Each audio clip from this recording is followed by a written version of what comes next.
started with the functions of commercial banks, right? तो total इसके 5 functions होने वाले हैं. पहले मैंने 3 लिखे हैं बोर्ड पे, इसके बाद 2 और लिखूंगी. तो पहला फंक्शन है एक्सेप्टेंस ऑफ डिपॉजिट्स. देखो बेटा, जो बैंक्स होते हैं ना, उनका सबसे बेसिक काम क्या होता है कि वो पब्लिक से पैसा एक्सेप्ट करते हैं, ठीक है, in the form of deposits. आप लोगों को मैं already types of bank accounts पढ़ा चुकी हूँ. सेविंग्स अकाउंट पढ़ा, करंट अकाउंट पढ़ा, एफडी पढ़ा, आरडी पढ़ा और मल्टीपल ऑप्शन डिपॉजिट अकाउंट पढ़ा. इन सब अकाउंट्स के जरिए आम जनता से बैंक पैसा कलेक्ट करती है. अब जरा देखते हैं हमें पेपर में क्या लिखना है. हमें लिखना है deposits are the basis of loan operations since banks are both borrowers and lenders of money. ठीक है, बैंक जो है वो आपसे पैसे लेता भी है, बोरो भी करता है और आगे दूसरों को लोन देता भी है. तो यानी कि बैंक्स जो है वो डिपॉजिट्स को यूज करके आगे लोगों को क्या प्रोवाइड करते हैं राजे? लोन प्रोवाइड करते हैं. पॉइंट नंबर 2, एज बोरोअर दे पे इंटरेस्ट. सिंपल है. एज बोरोअर यानी कि जब बैंक हमसे पैसे डिपॉजिट करवाता है तो बैंक हमें क्या देता है बेटा? इंटरेस्ट देता है ना. कल ही डिस्कस किया था. सेविंग्स अकाउंट पे नॉमिनल सा इंटरेस्ट रेट मिलता है, थोड़ा सा. एफडी पे ज्यादा मिलता है, आरडी पे भी ज्यादा मिलता है हमें as compared to savings account, है ना. तो वही चीज यहाँ पर लिखी है. They grant loan and get interest. 2 काम कर रहा है बैंक. एक तो पैसे ले रहा है और इंटरेस्ट दे रहा है, और दूसरा काम क्या कर रहा है? लोन दे रहा है और इंटरेस्ट ले रहा है. ये 2 काम कर लिए बैंक ने. तो यहाँ पर वही बताया हुआ बेटा कि पहला फंक्शन तो बैंक का है पैसे डिपॉजिट करवाना, क्योंकि आगे जो दूसरा पॉइंट है उसके लिए जो उधार देना है बैंक ने लोगों को, उसके लिए पहले जरूरी है कि बैंक के पास डिपॉजिट्स आए. अब तीसरा पॉइंट सबसे इंपॉर्टेंट है. यहाँ मैंने लिखा है कि बैंक किस किस रूप में पैसे लेता है, कौन से अकाउंट में डलवाता है. सेविंग्स अकाउंट, ठीक है, जो हाउस होल्ड्स के लिए है और स्मॉल सेविंग्स को एनकरेज करता है. फिर लिखा हुआ है करंट अकाउंट, जो सिर्फ और सिर्फ बिजनेसमैन के लिए है, और बिजनेसमैन को करंट अकाउंट खोलने पर ओवरड्राफ्ट की फैसिलिटी भी मिलती है.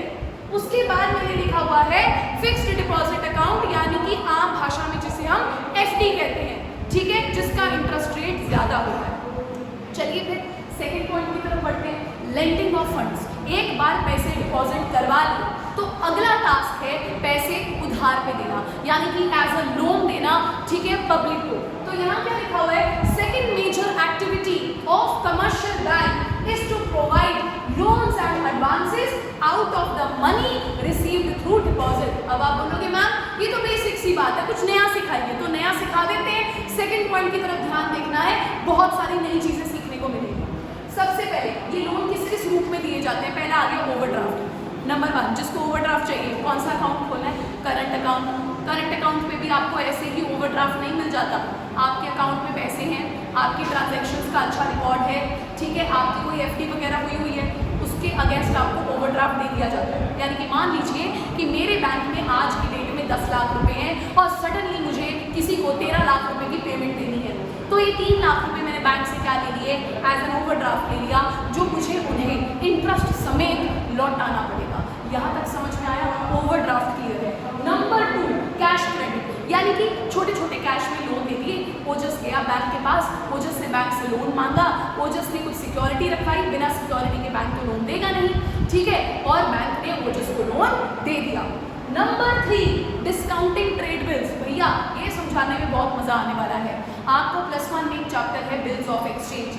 मुझे नहीं पता अभी तक कर चुके हैं या नहीं कर चुके हैं, नहीं शुरू किया तो कोई बात नहीं, आपको बेस मैं समझा देती हूँ. तो यहाँ पर बिल्स ऑफ एक्सचेंज, यहाँ पर लिखा है डिस्काउंटिंग ट्रेड बिल.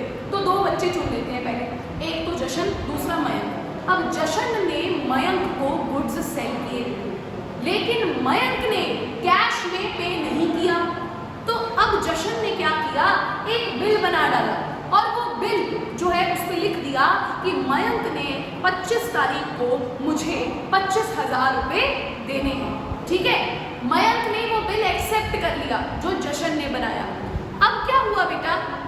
25 तारीख तक वेट करना था जशन को, उसकी पेमेंट आनी थी 25 को, लेकिन 20 तारीख को उसके घर में एक सिचुएशन आ पड़ी, इमरजेंसी हो गई, उसे उन पैसों की सख्त ज़रूरत थी. तो अब ये क्या करेगा? इसे तो मयंक ने 25 तारीख को पैसे देने हैं, तो ये क्या करेगा? फटाफट पास जाएगा, बैंक को बोलेगा बैंक जी ये बिल है मेरे पास, आप ये बिल ले लीजिए, ठीक है। अच्छा स्टेप बाय स्टेप चलते हैं, पहले चलिए थोड़ा बैक मारते हैं। सबसे पहले क्या हुआ, जशन एक सेलर है, मयंक एक बायर है। तो जशन सेलर है जो, उसने मयंक को गुड्स बेच दी। अब मयंक ने कैश पे नहीं किया तो जशन ने बिल बना डाला, बिल पे डेट लिख दी और पैसे लिख दिए, साइन ले लिए कि 25 तारीख को 25,000 रुपये इस मयंक ने जशन को देने थे। लेकिन 20 अब जब बिल मयंक ने एक्सेप्ट कर लिया तब उस बिल का नाम बन जाएगा ट्रेड बिल। क्या नाम बन जाएगा, ट्रेड बिल, ठीक है। अब क्या होता है, नॉट ट्रेड बिल सॉरी, ठीक है। अभी उसके बाद क्या होगा गाइस, हाँ ट्रेड बिल। अब आगे क्या होता है कि अब जो है जशन के घर पे इमरजेंसी आ गई है, 20 तारीख को पैसों की सख्त ज़रूरत है, ये गया है बैंक के पास। बैंक में जो मैनेजर है उसने कहा जी बिल्कुल हम आपको आज ही पैसे दे देते हैं, ये बिल आप दे दीजिए, हम 25 तारीख को मयंक जी से पैसे ले लेंगे, ठीक है। पैसे कितने लेने थे इसने मयंक से, 25,000। लेकिन हम एक हाइपोथेटिकल एग्जाम्पल ले लेते हैं कि बैंक ने इसे लौटाए 24,000। 1,000 बैंक ने क्या रखा, अपना कमीशन, क्योंकि बैंक वाले हमारे मामा चाचा या ताया को लगे नहीं हुए हैं जो हमारे को सोशल सर्विस देंगे, तो उन्होंने अपना कमीशन रखा। 25,000 की जगह इसको कितने दिए, 24,000। और अब 25 तारीख आ गई, 25 तारीख आ गई तो मयंक गया बैंक और मयंक ने वहाँ पर बैंक वालों को कितने रुपए दे दिए, 25,000। अब समझ में आया सबको। तो ये है डिस्काउंटिंग ट्रेड बिल। जब इसने बिल एक्सेप्ट किया था, बिल क्या बन गया था, ट्रेड बिल। जब ये बैंक के पास गया बिल डिस्काउंट कराने तो उसका कॉन्सेप्ट का नाम होता है डिस्काउंटिंग ट्रेड बिल या कमर्शियल बिल भी बोलते हैं इसे। अब समझ में आ गया एक बात सारे बच्चों को अच्छे से। चलिए टर्म लोन्स होते हैं बेटा, 10 साल का लोन, 20 साल का लोन, एक फिक्स टर्म के लिए आपको लोन दिया है।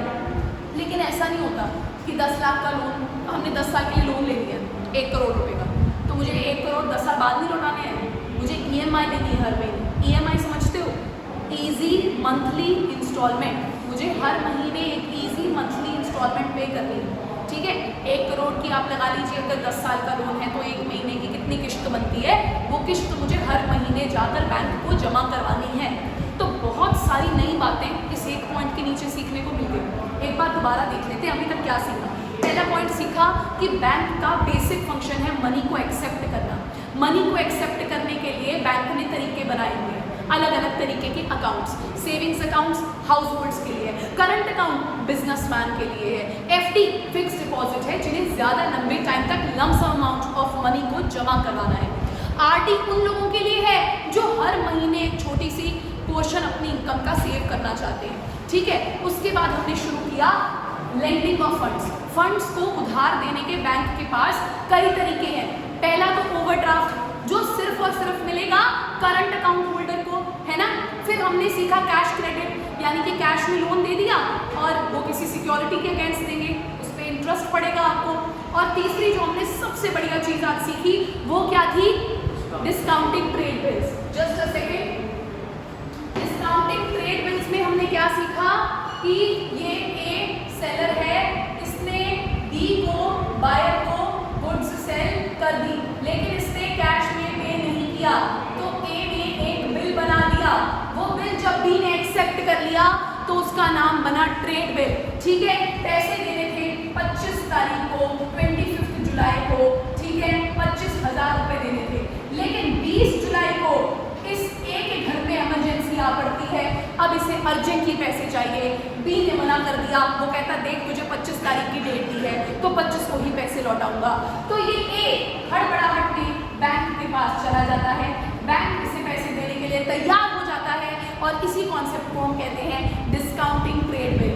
लेकिन वो इसे 25 की 25,000 नहीं देगा, वो इसे देगा 24,000 एग्जाम्पल ले रहे हैं और 1,000 हो गई है उसकी कमीशन। यहाँ तक सबको क्लियर है, तो हम आगे बढ़ते हैं। थर्ड पॉइंट है चेक फैसिलिटी। अपने घर में चेक बुक्स तो आपने देखी ही होंगी, तो बैंक आपको अकाउंट खोलने पर, पैसे जमा कराने पर चेक बुक प्रोवाइड करते हैं, चेक की फैसिलिटी प्रोवाइड करते हैं, ये तो बेसिक बात है। लेकिन आज जो नई चीज़ सीखनी है वो ये है कि चेक भी 2 प्रकार के होते हैं, एक होता है बियरर चेक और एक होता है क्रॉफ्ट चेक। बहुत ही सिंपल फंडा है बेटा, अगर आप बियरर चेक लेकर जा रहे हो बैंक के पास तो सिंपल है कि बियरर चेक एक ऐसा चेक है, मैं एक एग्जांपल देती हूँ। जिया जो है वो गई बैंक के पास बियरर चेक लेकर, तो बियरर चेक ऐसा कैसा चेक है कि मान लीजिए जिया खुद नहीं गई, जिया ने अपने छोटे भाई या अपने बड़े भाई प्रणव को भेज दिया, तो क्या होगा, प्रणव भी इसके बिहाफ पर वो पैसे इसके अकाउंट से विड्रॉ करवा सकता है। यानी कि बेयरर चेक माने कि जो जिसके हाथ में भी चेक है बैंक उसको पैसे दे देगी, ठीक है, नो मैटर कौन सा इंसान बैंक के सामने खड़ा हुआ है, ठीक है। अब बात करते हैं क्रॉस चेक। क्रॉस चेक का मतलब है कि पैसे बैंक सिर्फ तभी देगा अगर सामने कौन खड़ी है, जिया। जिया के भाई, चाचा जी, मामा जी, ताया जी, मम्मी जी, पापा जी, किसी और को पैसे नहीं मिलेंगे, सिर्फ और सिर्फ किसको मिलेंगे, जिया को मिलेंगे। तो दो तरीके के चेक्स भी मैंने आपको बता दिए। बेयरर चेक एक ऐसा चेक है जिसमें जिस पर्सन का वो चेक है वो चला जाए या उसका कोई और रिश्तेदार चला जाए, साथी संगी चला जाए, पैसे बैंक दे देगा, ठीक है। लेकिन क्रॉस चेक एक ऐसा चेक है जिसमें सिर्फ और सिर्फ बेयरर, ठीक है, जिसका नाम लिखा हुआ है चेक के ऊपर, जो अकाउंट होल्डर है, सिर्फ उसी को ही पैसे बैंक जो है वो प्रोवाइड करेगा। यहाँ तक आप लोगों को क्लियर